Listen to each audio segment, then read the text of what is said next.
right, welcome back to the So There I Was podcast. I'm your host again, Travis Womack. Today's guest is Jerry Dugan, and Jerry's a former Army medic from what we, I guess, now would call back way back in the day, um, and is also the founder of Beyond the Rut, which has a podcast of the same name, and does a lot of keynote speaking and other stuff. I'm sure we'll have a good time hearing about that, and as a fellow life coach, it's always fun to hear what people are doing. So, Jerry, welcome to the show. Oh man, thanks for having me here. Yeah. I saw a post the other day. It was a clip from I have no idea what show it was, but they referred to a guy as an old timer. And it was somebody who was in Desert Storm. And I was like, I remember that when I was in high school, and Yeah, they're the old timers now. I'm not far behind these guys. Like I was that means we're next. yeah. I was like, I'm not ready, man. Take that back. You don't call those guys old timers yet. That's no, we're not doing that. And Yeah, it was too. I'm born right. I'm born in '80, so like I guess Mm, it's the unofficial official cutoff of Gen X and millennial. I'm like, yeah. I'm gonna pick X. They have a better reputation. So My wife was also born 1980. I was 76. I act more millennial than she does, and she acts more Gen X than I do. I'm like, well, that fits. We balance each other out, I guess. oh man, it's funny how that people do that like I kind of lean here 80% and Yeah, 20% this way, and it's good times. Well, man, thanks for taking the time to be on the show, and yeah, it is so much fun for me as doing this with I just put out things on LinkedIn, kind of a casting call, I guess we would call it. I don't know. And yeah, I've met some really, really cool people. And here it is, you're right down the street from me, yeah. here in Dallas, which is crazy. But let's just kind of start from the beginning of things. And we're chatting here before we hit record on you were in college and Yes. want to go to med school, and then kind of pick it from there, and just kind of what got you in the army. And I'm sure there's Yeah, some tales is being a medic. There's always fun stories from those guys. yeah. No kidding. I mean, so there I was. Yeah. I censored that though, guys. I'm sorry. But yeah, my mom's dream was that I would join the army and be a doctor. That she's from Thailand, so her view of what success was in American culture was very limited. Yeah. Yeah, all she knew were soldiers, and then from her culture, you're a doctor, that makes you successful. So she put the two together, army, doctor, and I was like, okay. So yeah, from birth till I went off to college, I was like, what do I do with my life? Okay, I'll just go pre med. Um, and my GPA said otherwise. It was I got out of there with a 2.1, but it was one of those barely. My faculty advisor decided, hey, we're going to implement this new rule that really doesn't apply to you, but we're going to do it anyway just to get you out of here. You're out of money, and you're just stubborn. And he even asked me if I wanted to switch majors and to be in education, because what he realized was that even though my grades were like D's and F's in the program, I was tutoring classmates to get A's and B's. And he's like, Jerry Dugan helped you get an A in this class. And, It's funny how that works out. yeah. And so when I met him, he's like, you're not going to get into med school with these. Education might be a good path. And I looked at him and I said, those who can't do, teach. I was like 20, 21. And he looked at me because he's a professor, and he looked at me and he was like, sign. He's like, good luck to you. And that was it. He was like, get this kid out of here, I guess. I don't know what went through his head. I know what came out of my mouth. And yeah, got my degree. My dad came with me because I graduated late, had to go get transcripts to join the army, Hmm. because I talked to a few folks in medical schools. Stanford, I think, was one of them. That was my dream school. And I think the guy saw my GPA and he winced, kind of like, "Ooh, Yeah. man." Um, Not saying you can't get in, but probably not with that GPA unless you got a really great MCAT score and you get some medical experience. And so, what these guys all recommended, Stanford, somebody who's actually a doctor, and somebody else, they're all like, go back to school, become a nurse, become a medic, something, get experience in the actual healthcare field. Retake some of these classes when you're older, more mature, nothing less than a 4.0, and then kill the MCAT. Just knock it out of the park. You might see yourself in a med school within 8 years or so. And I was like, okay. And then I walked into a recruiting office because I had no money left to go back to school to go Right. get a nursing degree. I didn't even have enough money to go and get an EMT license or certification. So I just thought the Army's got like 200 plus years history of like creating and treating trauma. Let's do this. And Yeah. yeah, I walked into the local recruiting station in Stockton, California, and I was like, I want to sign up, but I need college loan repayment, and it's got to be in the medical field. And they're just like, I think they just saw me like, oh, he walked into our house. Yeah. And um, Made so, demands. How dare you? yeah, exactly. So um, they tried to get me to enlist as 11 X-ray. That Yep. was yeah, Infantry. and so yeah, I thought it meant X-ray as in radiology. So I'm like, oh, hey, radiology. And the smile just left that recruiter's face. He's like, no, it's infantry. And I was like, oh, but you'll get all the loans repaid. And I was like, oh, okay. Well, I at least get to put a band-aid on somebody. And all that guy had to do was say yes. Someday somebody will get hurt and you will put a Yep. band-aid on. But he honestly said, I can't guarantee that in your contract. And I was like, well, I guess I can't go infantry. Um, and then a team of recruiters were like, armor repair. I'm like, no, if I'm going to work in armor, I want to drive the thing. Well, do you want to Yeah. do that? No, I want to be a medic. I want to be in the medical field. So I was almost a tanker. And I think at one point, like an Apache mechanic. Yeah. And in the end, I said, guys, I didn't. I probably did say, guys. I was a stupid college kid at the time, and I was like, I came in here to get college loan repayment and a job in the medical field. And if you can help me with that, great. If not, I mean, apparently y'all are going gaga over my ASVAB score. And I heard Air Forces across the hallway. Yep. And okay, okay, 91 Bravo, medic, you leave today. And I'm like, well, I still have one semester left in school. I gotta graduate. I didn't spend all this money not to graduate. They're like, all right, you leave in June. I'm like, deal. And so Done. that's how I got in the army. Didn't even consult my dad, who he was in the army for 20 years. He was a military policeman, Oh and wow. he got out as a staff sergeant. Which for a guy who barely got out of high school, that was great. And his advice to me before I left for college was, do whatever you want with your life, just don't ever join the army. And if you do, he's like, I am talking to my son here. Uh, and if you do, you better go in as an officer because you're going off to college. You're going to have a degree.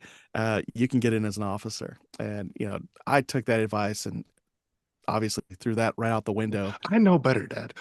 Yeah, yeah, exactly. I'm smarter than you. I'm going to college. And, oh man, life has humbled me. Um, yeah, 4.5 years to get my 4-year degree. And I call my dad. I'm like, Dad, guess what? He's like, what? I joined the army. Dead silence. This guy has always been proud of me, and it has always been easygoing. That silence was the only time in my life I felt like he was disappointed in me. Ooh, that's the worst. I don't think he knew what to say. He's like, oh, okay. And then finally he spoke up and he's like, so you're going in as an officer? No, Dad, enlisted. And I was like, but because of my college degree, they're gonna let me come in as a specialist. And he's like, oh, you could have gone in as an officer if you wanted, but no, I wouldn't be able to treat patients. I had this whole story, like I Yeah. had it all worked out.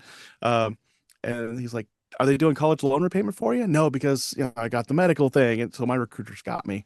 Um, if you're looking to join the military, just skip Oh yeah. past this part. Yeah, just go past this. Recruiters, just cover your ears. I was a recruiter actually. That's funny. Oh, really? I was like, I better put these disclaimers in here just in Yeah. case.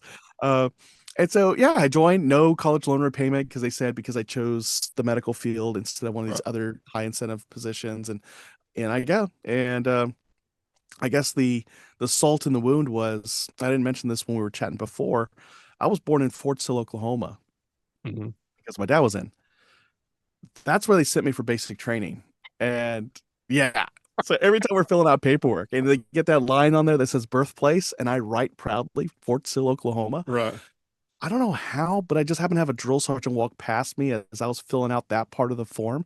And I would hear a very thunderous, it says birthplace, dummy. And yeah, before I knew to say drill sergeant at the end of everything I said, I was like, that is where I was born. Oh, you're going to talk back now. And then I got good at push-ups. Right over here at Reynolds. That's where I was born. Yeah. Um, and they didn't believe me. So my drill sergeant, my platoon drill sergeant said, all right, we don't have time for you to get smoked by every drill sergeant on this post. Make sure your ID card falls out of your pocket every time you have to do push-ups. because I can't be around to protect you the whole time. I was like, yes, drill sergeant. And sure enough, like 10 minutes later, I'm getting smoked for whatever form I didn't fill out correctly according to them. And so I'm like in the front lean and rest. I'm doing push-ups in cadence, and somehow I'm like doing these. I don't know. I probably didn't pull it off, but every time I locked up arms, I'd reach up real quick, unbutton my pocket, do some more, I'd reach in there and just throw my ID card out there real quick and a birth certificate in a sandwich bag. And they're like, oh, what's this? You lost some loose items here. And they pick it up for me. And oh, look, your birthplace, Fort Sill, Oklahoma. Recover. And then they give me my stuff back. And Dang it. uh, yeah, but yeah, I wasn't very fit when I got in, but there was one event in the PT test I could max without trouble, and that was Push-ups. push-ups. Man, that was if there was a competition, I'd probably win that thing. But That's back funny. then, now a whole different story. I had a birthday like the third week of basic training, and Uh-huh. my cousin and her youth group, like they were in Oklahoma, and Oh I man. think they sent me like I got like 65 cards, and they all showed up like the same day somehow. That they were all like did this little at church, and then they all put them in a Yeah. box, and they all went and somebody mailed them all together. So I get them all. I'm like, so my Joe started Oh, like, oh, it's your birthday. right. I'm like, oh, I'm gonna be in really good shape for about a week. So I had to Gosh. do 10 What a, push-ups per card. oh my yeah, I was gonna say one of my Yes. classmates, his brother went in before him. His brother was at Fort Bragg, now Fort Liberty. And I remember, yeah, Chapin was his name. And you hear Chapin, and like the mail was already sorted, so his envelopes were already packaged together with a rubber band, and you would see that rubber band come off, and that mail Oh just get no. mixed right in with everybody else's, Oh and you're like, no. oh no, Todd, you're screwed, man. And he's like, why? We're in the front row, and we just saw drill sergeant put all your letters in all the letters, and Yeah. sure enough, he'd call names out and Chapin, he'd come up, do 10 push-ups, he'd sit back down, Chapin, and he'd come back up to 10 more No. push-ups. It was like that was the pinnacle for every night. It was just like, yeah. And then, like one night, the brother just sent envelopes with stamps. Like every envelope was empty. My brother would he would send like an envelope with one piece of gum in it. I'm like, dang it. He's like, you get punished. I'm like, yes. It's like, Oh it's like man. sweet. Like, it's funny you mentioned that going to Fort Sill. I had a buddy of mine, a coworker. He went to Lawton High School, Oh wow. and then he went to I forget the community colleges there, or not the community college, the I don't know 4 year what it is. college. Yeah. Went to the ROTC there and commissioned, and Oh then wow. got branched artillery. So he went to Bullock right there at Fort Sill, and then he got assigned to the artillery unit on Fort Sill. I'm like, Oh wow. do you still live with your mom and dad? He's like, yes. I'm like, I don't blame you. I mean, you get some good BAH and live in the parents, Yes. basement. And then so I joined the army though to see the world, and I can't leave Lawton. Man. I make fun of that, but my dad tried the same thing. He was in for 20 years, and it was like the best he could pull off was just about every other assignment was close to his hometown in California. Um, but yeah, he couldn't do that every time. But I knew guys at Fort Benning that yeah, they grew Just up in never leave. Columbus. Oh yeah. Yeah, Well, and the army doesn't have a whole lot in California outside of NTC stuff, so you're yeah, getting slim pickings of options when it's like, yes, oh, let's go to the coast. Like we don't do the coast. Army picks the worst places in the history of all landscape and puts a base yeah. there. Have you been to Benning? It's like, have you been to Hood? It's like no one else would normally live there. And So, it's like why? It's probably cheap. well, yeah, it was it's cheap old land post Civil War, Yeah, and they bought all this stuff, and but that's crazy. So what do you yeah, so you went to 91 Bravo. So this is 99. yes, And yeah. Very so tail end of the year. that school's pretty, were you in school for 91 Bravo when 9/11 happened, or where were you at? When 9/11 hit, that was 2 years later, and I was stationed in Germany with First Armor Division, Okay. uh, and I was dating my soon-to-be wife. So we were both medics, same platoon. Oh wow. Um, I met her when I got back from Kosovo. She was in my platoon. I'm like, oh wow, she's cute. Oh wow, she talks about more than just getting drunk. This is cool. And They do exist. they do exist. I knew it. And it turns out she thought I was cute as well. And it took me 3 months to work up the nerve to ask her out. And then when I asked her out, she's like, "What took you so long?" I'm like, "What do you mean?" She's like, "I've been dropping hints for 3 months." And I was like, what do you mean? She goes, do you really think I want to listen to how to set up an OE254 in the middle of the night? Well, You yeah. you didn't? No, no, you don't. You smiled and nodded and asked so many questions. And Yeah. she was like, I thought you were cute. And I just wanted to keep you talking. And since you were assigned to teach me everything you learned in Kosovo, I was like, you realize I ran Jackpot. out of content in the first week. Everything for the last 3 months has been correspondence courses. That's And she's like, funny. what? Yeah, you have the stack of yellow books in my room. Like all that is what I've been talking about for the That's last funny. 3 months. Yeah, Kosovo is, it's funny. I'm sorry, I mean, John, yeah, Kosovo is like the forgotten time of the yeah. army. Like there's one more. There's Kosovo and something else right There was before now. Bosnia. Bosnia, yeah. Yeah, And like those two things were like, things were getting squirrely. And then I was, oh man, I remember when I came in, it was all the people from the invasion. yeah, And they were like, but a lot of them overlapped into Kosovo and Bosnia. So yeah. like, yeah, these guys that deployed to both of those because the 82nd Airborne was that way, and then they deployed in the invasion. It's like, oh my gosh, y'all have so much experience. You were like gods. Yeah, I was in basic training when Kosovo kicked off, and I remember my platoon drill sergeant coming in, and he was just like, "You guys think you've got it all made, and it's rough, but this is what's happening right now." And he's just yelling at us that right now, your brothers in the 82nd Airborne are dropping into Kosovo to Yeah, secure it, and they're in a standoff with the Russians. And you're like, "Dang, we're." He's like, it's "And you guys happening. are going next." Yeah, it's happening now. He was a Pathfinder, so he was already pissed that he was doing Oh basic yeah, training in Fort Sill. Like right. not even Fort Benning. They sent him to Fort Sill to do this, and so he was already pissed that he wasn't there dropping in with these guys in Kosovo. But yeah, I wound up going like I guess not the first rotation, which was First Infantry Division, but I went with First Armor Division, Right. and by then it was kind of like paid vacation. Like we had civilian contractors come in and clean Yeah. out porta potties at the outposts. I was like, so we don't have latrine duty. The Or chow. headquarters, yeah, hot chow morning and night. I was like, yeah. Yep. And my job as a medic was just make sure people wash their hands. I was like, okay, this is pretty chill. We had satellite TV at one of the outposts, Yep. and not all of them, but it was cool. I didn't like being at the main built up Camp Monteith in Shalani. Um, I don't know why. I mean, it was 24/7 free dining hall. I was like, Yeah. yeah, maybe that was part of it. Like, I knew I could eat a lot. I was like, okay, I can't. It's like free pizza all day, every day. Heck yeah, Jackpot and a Coke, even I better. win. Yeah. Um, It's funny because people forget that stuff. They forget like we were doing stuff before 9/11. It's just different amount of yeah, things. We had Desert Storm. One of my episodes had a guy that he joined after Desert Storm and got out before all that. So his whole oh yeah. entire service is like, I think the title is, "Am I really a veteran?" Yes, I And remember that episode. Yeah, and it was kind of interesting to hear his perspective on like he's not alone of being the people that even if they were in during Kosovo and Bosnia, maybe they didn't go. That yeah, was not all the units obviously went to that, and how it's affected people in their mindset of what does service mean, and yeah, and here we are now, and obviously the next thing is Ukraine, and there's always somebody being squirrely out there. yeah. So I was chatting with a guy this morning, and he was telling he's elderly, but he was telling me about I think an uncle of his who had come in from Italy, signed up to join the army, but because he was fresh from Italy, they were like, nope, you cannot go fight in Europe. And so they made him a truck driver and sent him off to Alaska. And that's where he served from like 1941 to 1944. Finally convinced the army. I guess attrition was bad enough. They were like, all right, yeah, forget these rules, they're stupid.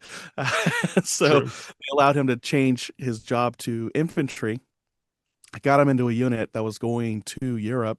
But by then, War was over. VE got declared and it was over. So that was something that guy had shared with the guy I chatted with while Wow. he was growing up, that he felt guilty that, he didn't get to do his part in World War II. And I'm like, but he did, like he was securing the West Coast from a Japanese invasion. I Yeah. mean, it probably didn't feel like it, but he was. Yeah. Uh, Alaska was a different time of yeah.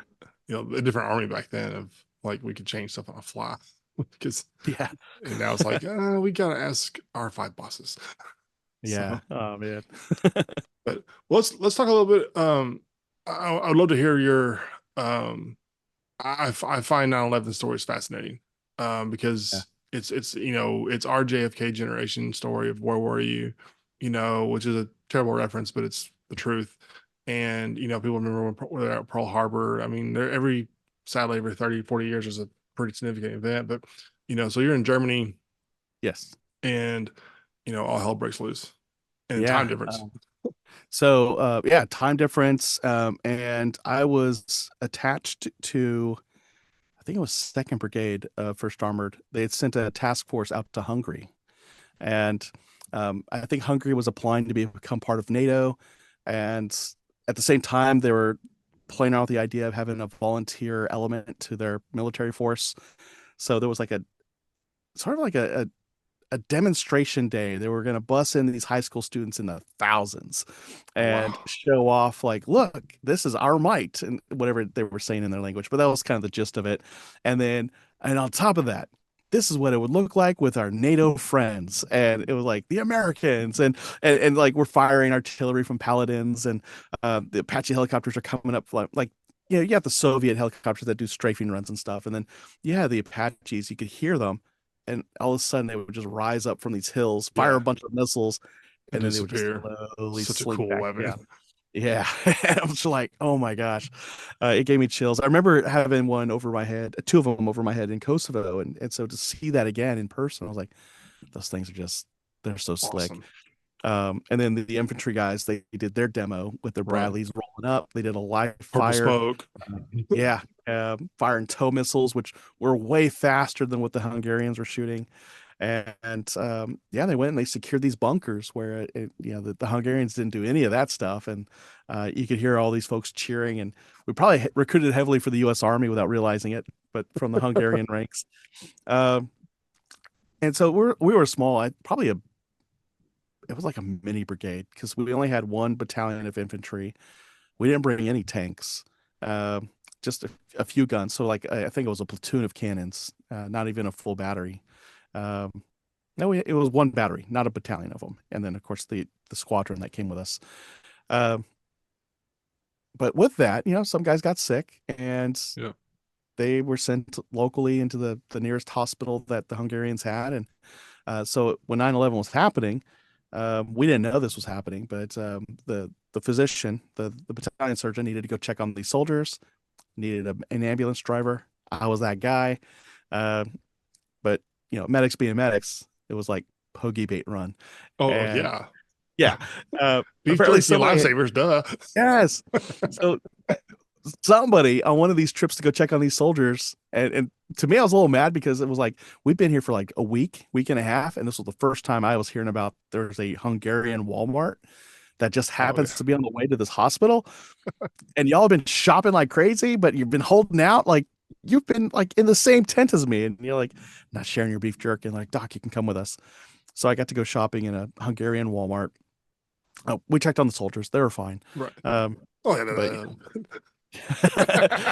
I got like uh Hungarian like meat stuff in a can. I probably liverwurst, probably like the ham spread that you Who buy. knows? Yeah, who knows? It was pinkish. It could last forever. At least I think that's what the date said on there. And I got some fresh baked French bread from the bakery. And we just piled that into the ambulance, the back of this giant Humvee that has a red cross on it for the guys who don't know what I'm talking about. And we just head on back to the camp where we're assembled. And along the way, we stop at where the squadron is because the battalion surgeon has a responsibility to check on the squadron that's The attached aviators. to, Yeah. yeah. And so we go up there, and the physician assistant, I think he gets out, and he's like, all right, well, Sergeant so-and-so, you come with me. That was my squad leader for that particular mission.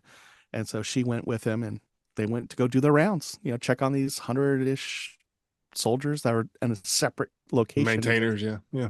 yeah, because we can't have the Apaches that close to everybody Sure. else. There's a lot of top secret stuff in them.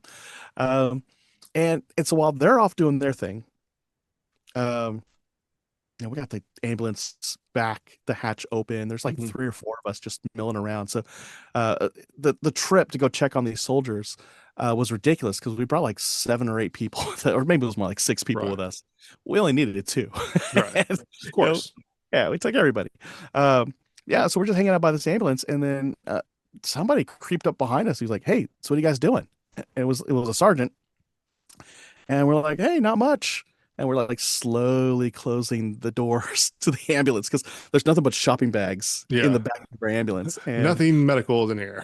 yeah, yeah, nothing to see here, Sergeant. What's up? And he's like, "So you haven't heard?" We're like, "Heard what?" We went to go check on some soldiers who were in the hospital. Okay, so you definitely haven't heard then. We're like, "Heard what?" And he said, um, 2 planes crashed into the World Trade Center and another one into the Pentagon, and there's a fourth one missing. And we think that it was terrorists and we're under attack. And we thought the guy was pulling our leg. We're like, It's a "You good want some joke. bread?"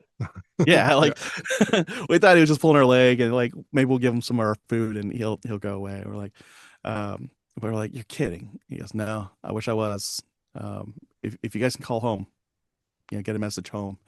Um, is your family going to be okay? Do you have families?" I'm like, "No, I'm a single guy, but I've got a girlfriend, and um, I don't know how she is." He goes, "Okay, well, try to check up on people." Very somber, very serious. Yeah. Not once, and we're all worried, like, are we going to get busted for what's in the back of this ambulance? But now we've got this like shock going on. Like, Yeah. this guy just gave us real, like, what do we do now? Like, we're just carrying blanks in our weapons. Right. And just as this guy had walked away, my NCO is coming back, and her face is just ash pale, like all the color gone, and just in shock. And she looked at us and she said, "I don't know how to tell you guys this, but we're under attack. If I want you to go to the officer's tent, they've got a satellite TV set up, and go see for yourself." And so we went. We walked into that tent, and it was very surreal. Like, it was Oh it was yeah. like what you'd see with you ever see that movie like Battle Los Angeles, Oh yeah. and how the Marines are seeing on TV the Oh live yeah. news feed of the aliens coming, Oh yeah. or like Independence Day Yeah. when the The news is reporting. the coming. Yeah. Yes. Yeah. And so I walk into this tent, and people are just seated in rows. They're on the floor, they're standing up, but that tent is packed. Oh yeah. And it's not even like a command center. It's like the officer sleep tent, Yeah. and everybody's just jam packed in there. There's a few soldiers crying, but everybody's just silently staring at this TV like, It just got real. yeah, it just got real. What do we do now? Like, Yeah. not like, oh my gosh, what do we do? But like, what's next? Where are the bullets? Where do we go? And That's who crazy. do we have to take out? It was just like instant mission mode. And from there, battalion surgeon found us, and he's like, "Hey, we got to get back to our AO. Um, the commander's got some stuff for everybody." And so Yeah. we get back to our AO, back to our aid station, and the order comes down: report to your unit armorer, turn in your blanks, Get retrieve, real. retrieve force protection ammo. And Yeah. so that meant 30 rounds, everybody, and Yeah. turn in your blank adapter. So no weapon should have its blank adapter on at this point. And I mean, it was the closest thing to like fixed bayonets for everybody. It was just Yeah. like, everybody's like taking their blank adapters off at the same time. The Hungarian army is like side by side. Like, their camp is right next to our camp. It was like one big tent city.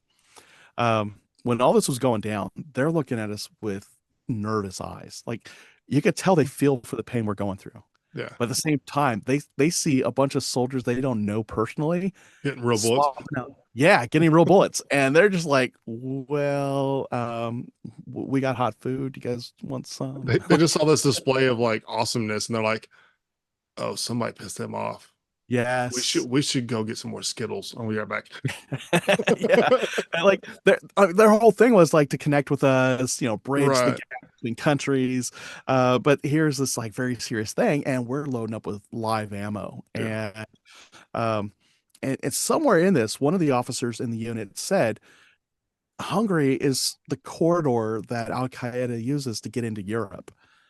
So we might be target number one or target number next. Yeah. And we're like, shoot. And so that was part of the wariness that they had, because the way we looked at the Hungarians shifted. Oh yeah, We didn't, real we weren't quick. gonna like, yeah, like we weren't gonna go guns blazing, but the attitude was, watch them, don't get too close. Yeah. You don't know which one is feeding information to Al Qaeda. And the next Opposite day, there, Robson was born that day. yes, it was instantaneous. Boom. Yeah. um, and the next day, the general from the Hungarian side gave a very bold statement that an attack on the U.S. was an attack on Hungary, and that they were going to do everything in their power to support what we were doing That's to cool. fight back. And at that point, the rest of the training exercise, the demonstration was done. Yeah. We're packing up, we're rail loading everything and rushing back. And I still have not made contact back home yet, because I don't know Wow. why. Yeah. Well, so it's that was what 8:15 in the morning. Was Germany 6 hours over East Coast or is it Uh, five? Something like that. 6 or 8, somewhere Yeah. in there. So you're like 3 and 4 in the afternoon. you Yeah. know? Yeah. It was evening time. Because we went on that run and we were already talking about dinner. Like, hey, Yeah. not only do we have this poke bait, but they're getting ready to serve chow. Like, Yeah. we were like excited like that. Double jackpot. Yeah. Yeah. Sweet. That's Good crazy, for our man. stomachs. Yeah. I, So, I hear these stories. I've had great. I call it great luck. That's kind of a weird phrase, but I've had some friends that were at West Point. oh, In wow. 11, they were. I had a buddy of mine they were. It's a Tuesday morning, so like they just jumped in for a training exercise Monday night, and so they're walking Mm, around the woods of Fort Bragg, and they're just like, "What is this part of the drill?" Like, like yeah. everyone's just mass confusion, and then they, had to man the gate, same stuff. Everyone's like, everybody go guard the door," you Yeah. know, and Yeah. it's the kind of a what do we do? And then it's crazy. Yeah. So let's transition just a little bit. Is I definitely want to talk about what you're doing now. I think it's pretty awesome. And so you've got this podcast called Beyond the Rut. So we'll definitely give a shout out to that.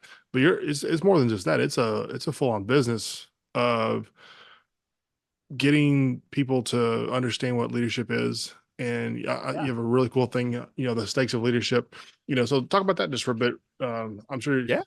not too much to give it away, but No, it's fine. Yeah. So the podcast um, was a passion project that I started with two other friends. In fact, the podcast originally wasn't mine. It was my friend Brandon's. He was a pastor at a church. We all served together in a men's ministry. And one day he realized, gosh, I talk to the same guys every weekend. I give them advice. 6 months later, same guys, same problems, but now the problem is worse. And he was like, Jerry, you got a podcast with your family. I love it. I love the energy you've got. Help me start one that records all the advice I give these guys, because if my guys at my church won't listen to it, somebody else out there will. yeah, And so that's what started that show. And the whole idea was we wanted it to help men specifically create a life that was worth living in their faith, their family, and their career or their business. So it was that balance, not like work-life balance. I only do so many hours here, so many hours there, right, that kind of thing. But like, what does success look like for me, Jerry Dugan? And that only applies to Jerry Dugan. And then what does success look like for Travis? What does success look like for Brandon? And have we really taken the time to define that for each of ourselves and just live true to that? And so that was the premise of the show. We got these men who feel stuck in a rut. Let's help them get out of that, and not just get out of the rut, but let's live beyond that rut. Um, we learned later on that rut is also a hunting term, hmm having deer and mating season type of oh yeah, thing. Yeah, none of our friends told us that while we were picking the name for the show. They told us like 5 years later when people started to notice. We're like, really? We could use that at the beginning. They're like, information I we couldn't had use Google. yesterday. Like, really? Yeah, it was like, but their response was like, we had Google then, like in True, 2015. You could have just Googled this. We're like, yeah, we could have. We were arguing though. It was, so that's the show. But then fast forward to 2022. I'm burning out from my job. I've got a leader who's toxic. He basically single-handedly killed morale on my entire team, despite all the efforts I was doing, despite all the humility I was taking in. And I usually don't, outright say it was him, but he was a big part of it. He was the yeah, catalyst that made everybody else who was tired realize we don't have to be here. And if we're gonna put up with this, you got to double my pay. And so that team pretty much left, and they've all doubled their pay, and they actually get to do their job. Whereas Yeah. with us, whatever I handed them would get taken away, and then they would get delegated something like, check on the embroidery on those jackets for that class that's graduating, or go check the mail room for Yeah. our mail for the day. It was really, just demeaning type of stuff. Or the guy would call them on a Sunday and say, "Hey, where's my report on blah blah blah blah blah? I need it ASAP." And it's like, it's Sunday and I'm gonna pick with my family. It's like, I need it now. And he really didn't need it now. He was having anxiety in that moment and You're felt right. like he now. But so that was that kind of environment. My wife had said to me on Labor Day weekend, "Jerry, quit your job. I want my husband back." And she's Mrs. Don't leave your job until you have another one. And Yeah. like, what's gonna pay the bills next month kind of person. And here for the first time in 21 years at that time, she's saying, just quit your job. I want my husband back. And when she said that, because of the show Beyond the Rut, it made me perk up and it made me realize, wait, the whole messaging behind Beyond the Rut is that, our family means way more than our career. Oh yeah. And for some reason, we're acting like the career is more important, but it's taking a toll on the family. And so I was like, Liv, this is easy. I'm going to go to my computer. I'm going to type up the letter of resignation right now. Yeah. And she's like, really? I'm like, yeah. Now I'm going to have it sent at 9 in the morning the next day because I want to talk to HR first and Right. kind of give them a rundown of what happened that led up to this and then what's going to happen afterwards. And sure enough, everything I said was going to happen wound up happening. And Yeah. um, but the whole idea was get out of there. It's not worth it. I'd gained something like 60 pounds in the course of like a year and a half. Wow. I was sleeping maybe 2 to 3 hours a night because of the stress from work. And I was thinking, man, I've gone through, Iraq, Operation Iraqi Freedom. And you would think that's the thing keeping me up at night. And it's like, no, it's working for this guy. And Yeah. so yeah, just threw in the towel. We decided we are going to take 3 months off, regroup, and then go job hunting January 2023. Yeah. But by that time, talked to a few folks, and they all said, "You know what? You've got this dream on your heart. You're Do it. like 46. You're getting older." I'm like, oh, "Okay, thanks." Um, what's stopping you from pursuing your dreams? I was like, "Yeah, the guy that's got the show about pursuing your dreams, living Yeah. the It's life like, you want to live, dang and it, you can't use is my own apparently content against not." me. And as I'm writing the book, because it turns out year one goal for Beyond the Rut was to write a book about the lessons learned and our manifesto, and it was now 8 years later, and that hadn't been done. So I was Yeah. writing the book for that based on lessons learned from like 350 plus guests that we had on the show, and it was just like this big aha moment. Like, I want to be a keynote speaker. I want to I want to inspire people to take action, to Right. pursue their own version of success. So I want to be a keynote speaker that helps people do that. I want to do workshops that help leaders make it happen. And, if I need to get into coaching, I'll do that too. And all that would be to help leaders be better leaders and Hmm. live that life that's worthwhile for them. But then on the flip side, I wanted flexibility for my wife and I to be able to go and travel to, Yeah.